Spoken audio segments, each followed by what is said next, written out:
Oh, hi there. Welcome to my campsite. Here, take a seat. Stay a while. Have you heard the story about the Great Summoner? No? Well, many decades ago, there was a man named Sir Joseph Reginald. Wait, no, that doesn't sound right. Oh, what was it? Oh, maybe it was Cletus. No, definitely not. Why can't I remember his name? I think it started with an A, like Alec? No. Alexander. Yes, Alexander. Wait, no, it was Alexander the Great. Yes, that's what it was. No, that's not right either. What was it? Oh, I remember. His name was Albert. Now, Albert looked like the typical hero type. He even had long blonde hair. Wait, no, that's definitely not right.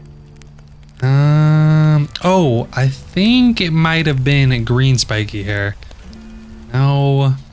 Oh, I remember. Yes, he had a flat top like the guy from Street Fighter. Albert was seeking an adventure, but not just any adventure. He wanted to face the toughest enemies he could, but it wasn't going to be easy. You see, Albert only knew how to fight with summoner equipment. He had a long road ahead, and he even set some of his own goals to make things more interesting. Albert was not only an adventurer, but also an avid collector. Back home, he had an empty room full of empty displays, hoping one day to fill them with the items from a grand adventure. He actually had a list. I think I might still have a copy of it. Yep, here it is. It's more of a picture book, but he definitely called it a list. There was no time like the present. Albert began his grand adventure.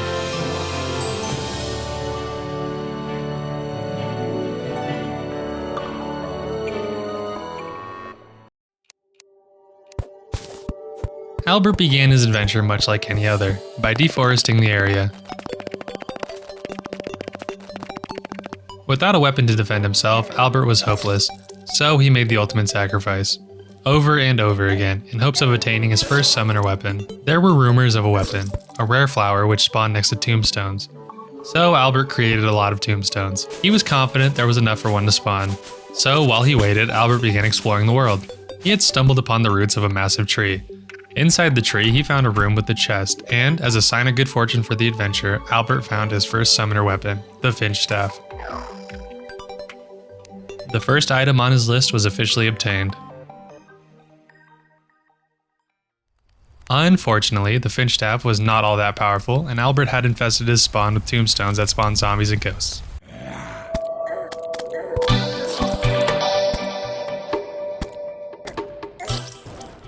Albert decided the safest option was to begin working on a elevator. That was also not safe. When Albert woke up again, he noticed the strange red flower on the ground. He had just obtained his second weapon, Abigail's flower.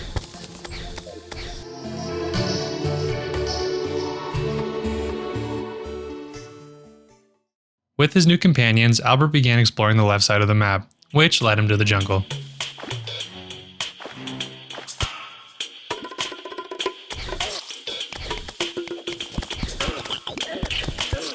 Albert was still a little too weak for the jungle, so he focused on improving his home base. First, he constructed some homes for a few NPCs.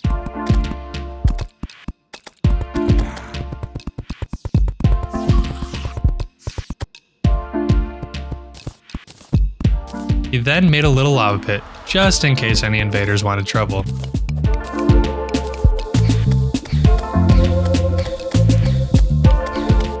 He also continued the elevator.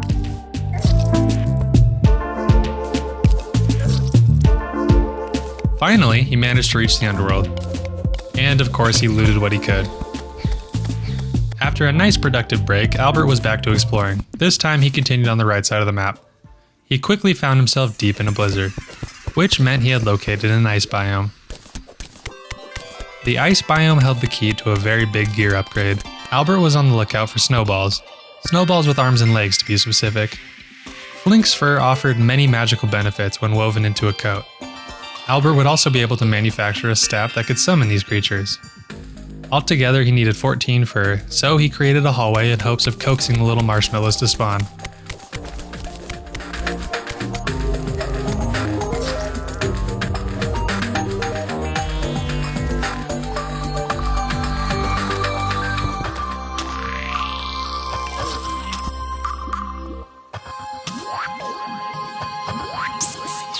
Although he had been getting smacked around by other enemies, Albert was dedicated to getting the fur.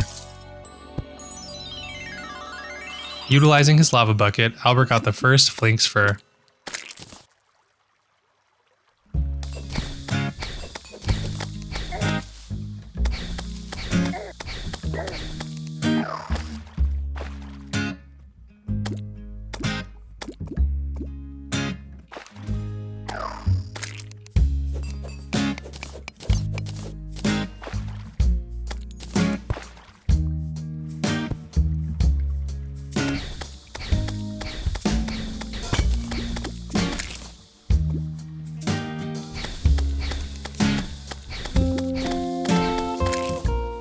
Albert had finally farmed enough fur to make the coat, so he headed home and began crafting.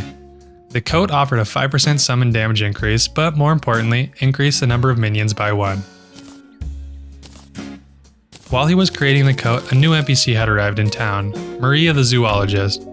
Maria sold the leather whip, which was the first whip Albert could get his hands on. The only issue is that it was 9 gold, and Albert was not exactly wealthy at this point. He sold everything he possibly could, and after some tough negotiating, he was able to purchase the whip.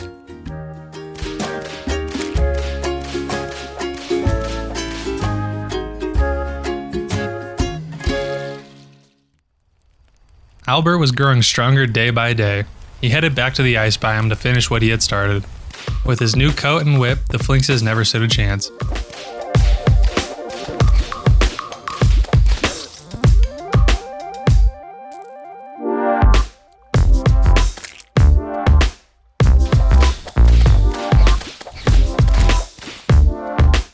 He also managed to find a shadow orb in the cave, which he destroyed to unlock the ability for the goblin army to invade.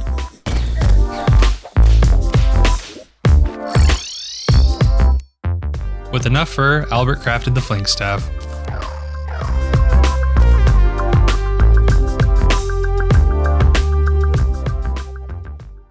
Albert was now confident he could explore the jungle, so he set out seeking the crafting materials for his next major weapon upgrade. For that, he needed 15 stingers, 3 vines, and 12 jungle spores. The jungle was still extremely difficult to navigate, and upon returning home from his nap, a goblin army had invaded. Albert quickly set his spawn to underneath the lava pit and began fighting the invading goblins.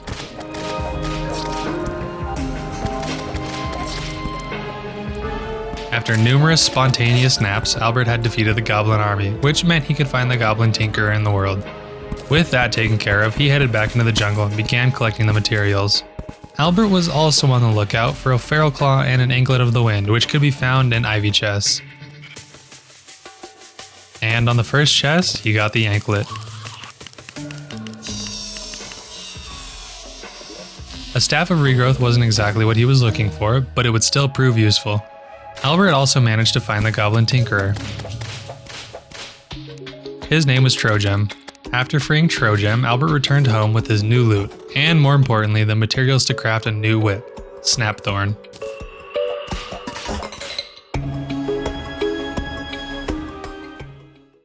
Albert decided to take a quick trip into the sky to look for sky islands. He quickly found an island which had a nice red balloon.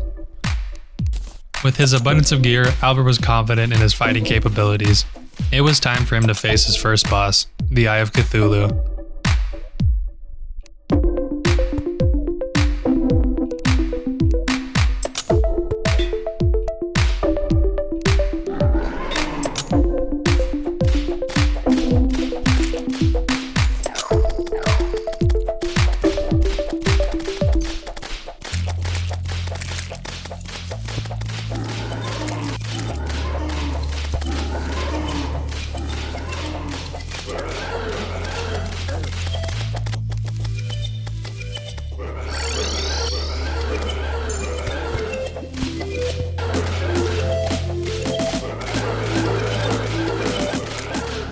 After an intense fight with an extremely close call, Albert finished off the eye, obtaining his first boss relic. And the Shield of Cthulhu. Now that Albert had some cash, he visited Tollgem and bought a Tinker's Workstation and rocket boots. He was able to turn his Hermes boots into Spectre boots, then Lightning boots, and finally Frostspark boots. He also stuck his cloud in a bottle in that little red balloon he found. With all his new accessories, Albert was still focused on obtaining the feral claw from the jungle. Chest after chest, he was growing frustrated, but Albert pressed on. After finding a shrine filled with water, the feral claw had been obtained. Albert was feeling well equipped for whatever challenges came next. Oh, I forgot to mention, do you remember Albert's trophy room? Well, he had managed to cast a spell on a chest that allowed him to transport copies of the items into his trophy room for display.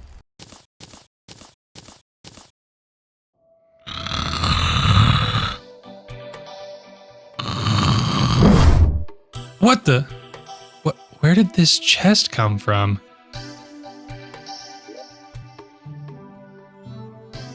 A book. Let's see here. Dear Sliinky, please put in trophy room. Cheers, Al. That seems like a waste of paper, but okay.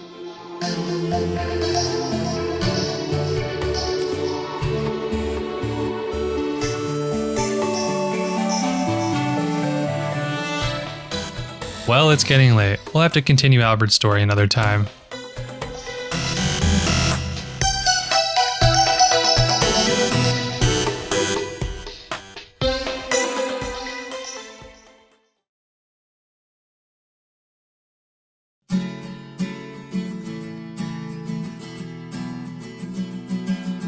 Today is going to be the day you subscribe to my YouTube. Click the button you see in the middle of the screen. I don't believe that you shouldn't subscribe to my channel like right now. Because maybe you're gonna be the one to save me. And after all, you're my subscriber.